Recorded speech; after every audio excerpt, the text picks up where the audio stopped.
Hello guys, मैं राजा sir आप लोग के समक्ष आ गए हैं। आज काफ़ी इंपॉर्टेंट टॉपिक पर चर्चा करने वाले हैं। यदि आप इस वीडियो पे नए हैं तो इस वीडियो को लास्ट तक देखें।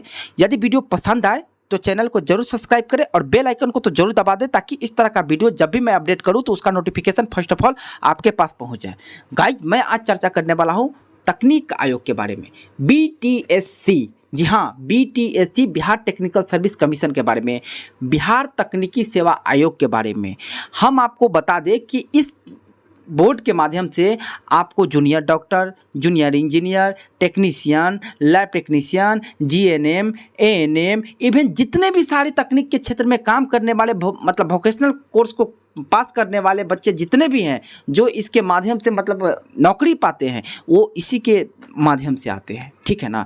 तो पूर्व के समय में क्या था कि इसमें एक ही नीति था कि मार्क्स बेसिस पैनल बनाना था। ठीक है ना। लेकिन अब क्या होगा कि आपका मार्क्स बेसिस पैनल नहीं बनेगा। यदि आप कॉन्ट्रैक्ट पे काम कर रहे हैं तो उसके लिए तो ठीक है कि 5 अंक मतलब एक साल में 5 अंक आपको मिलेगा और मैक्सिमम 25 नंबर मिलेगा। लेकिन तब पर भी 75 जो अंक है, आपको 100 नंबर में 25 अंक तो वहाँ से आपको एक्सपीरियंस से मिल जाएगा, और 75 जो अंक है आपको मिलेगा कहाँ से? आपके एग्जाम से। ठीक ना। तो अब एग्जाम संशोधन का मतलब क्या है? ये अब मार्क्स बेसिस पैनल नहीं बनाएगा। अब आप कहिएगा क्यों? तो अब हम बता देते हैं कि बहुत सारे फर्जी डॉक्यूमेंट पकड़े गए हैं, और उस डॉक्यूमेंट में आप यदि सही में ईमानदारी से आप पढ़ाई किए हैं और किसी सरकारी कॉलेज से इवन आप किए हैं, तो आपको पता होगा कि 85% मार्क्स लाने में आपको नानी याद आ गई होगी। मतलब इतना मेहनत करने के बावजूद आपका 85-89% मार्क्स ला करके एटलीस्ट जा करके अटक जाता है, और यहाँ पे 99.5% मार्क्स ला करके आप यहाँ पे तकनीक आयोग में अप्लाई किए थे। वैसे बच्चे को चिन्हित किया गया था, और डॉक्यूमेंट वेरिफिकेशन करते करते अब उस पर क्या हो गया कि कंप्लेन भी हो गया बहुत सारा। ये तो इस तरह से बहाली को मतलब ज़्यादा लंबा कर दिया गया, तो जिससे बहुत सारे बच्चे भी ग्रसित हो गए, परेशान हो गए।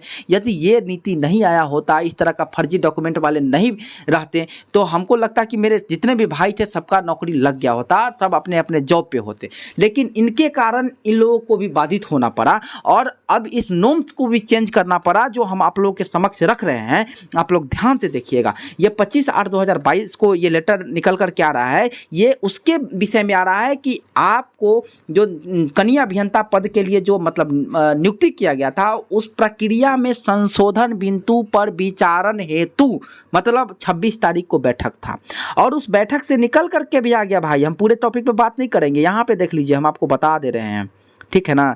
यहाँ देख लीजिए, पूर्व में तो सबको पता था कि किस तरह से करना था। ये पहले का ये नीति था कि अभ्यर्थियों का मेगा सूची निम्नलिखित आधार पर बनेगा। किस पर? डिप्लोमा या उसके समकक्ष योग्यता में प्रतिशत प्राप्त अंकों का 75 अंक जोड़ा जाएगा, साथ में 25 अंक मैक्सिमम, और 1 साल का 5 अंक यदि आप संविदा पर काम कर रहे, टोटल मिला करके 100 अंक को माना जाता था।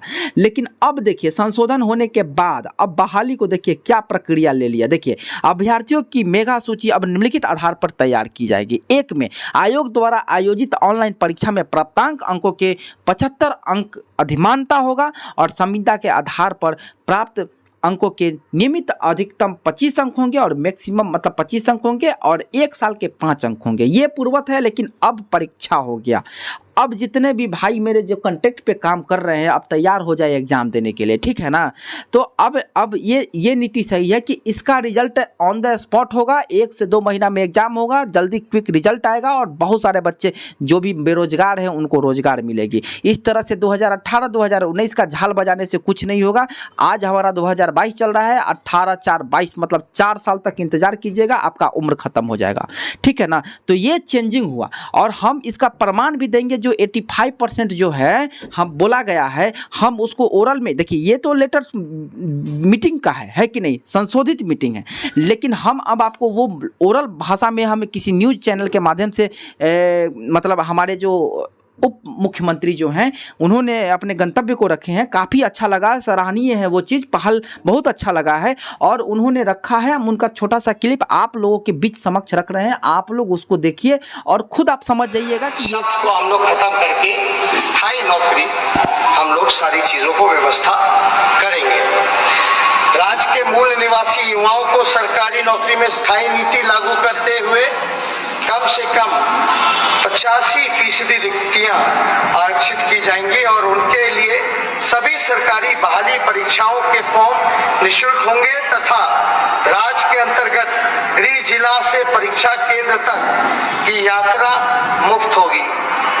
अभी क्या है, जो भी सरकारी नौकरियां मिलती हैं कोई दूसरे राज्य से आकर के हमारे यहाँ नौकरी ले जाता है, लेकिन आप महाराष्ट्र चले जाओ, झारखंड चले जाओ, मध्य प्रदेश चले जाओ, अब तो सारे राज्य जो हैं एक एक करके डोमिसाइल कानून को लागू कर रहे हैं। और हमने ये पहले भी कहा था, हम बताए आप लोगों को, जो समक्ष रखे आप लोगों के समक्ष, वो 100% प्रमाण है। और ये बात अब ज़्यादा हम आर्गूमेंट भी नहीं करेंगे, ज़्यादा कुछ नहीं कहेंगे। ये आपको 10 से 15 दिन में या इवन एटलीस्ट 1 महीना से 1.5 महीना के अंदर में आपको इसका प्रमाण भी दिखने लगेगा। और इस चैनल के माध्यम से हो सकता है कि हम इसी चैनल के माध्यम से आपको वो लेटर भी दिखा दें। ठीक है ना? Okay guys, bye bye.